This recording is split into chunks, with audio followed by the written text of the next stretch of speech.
মার্কিন president Donald Trump নতুন করে ইরানে হামলার হুঁশিয়ারি দেওয়ার পরেই আবার সক্রিয় হল পাকিস্তান।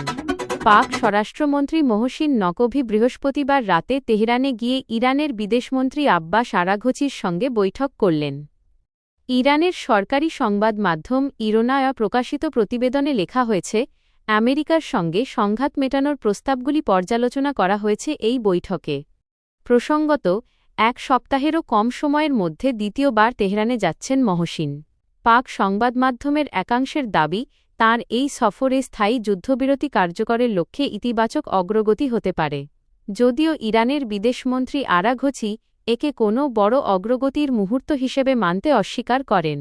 পাকিস্তানের মধ্যস্থতার প্রচেষ্টাকে স্বাগত জানালেও ইরানের বিদেশমন্ত্রীর মতে, আমেরিকার আচরণ আগাগোড়াই স্ববিরোধিতায় ভরা, আগ্রাসী এবং ভণ্ডামিপূর্ণ। আরাঘচির পাশাপাশি ইরানের প্রেসিডেন্ট মাসুদ পেজেশকিয়ানের সঙ্গেও বৃহস্পতিবার রাতে সাক্ষাৎ করেন মোহসিন। ইরানের সরকারি সংবাদমাধ্যম জানিয়েছে, আগামী সপ্তাহে পাক সেনা সর্বাধিনায়ক আসিম মুনির তেহরানে যেতে পারেন। প্রসঙ্গত, পাকিস্তানের অনুরোধে সাময়িক যুদ্ধবিরতির সময়সীমা বাড়ালেও তেহরানের দেওয়া শর্ত সরাসরি খারিজ করেছেন ট্রাম্প। পেজেশকিয়ান সরকার জানিয়েছিল যে, তারা দীর্ঘ সময়ের জন্য পরমাণু কর্মসূচি স্থগিত রাখতে প্রস্তুত।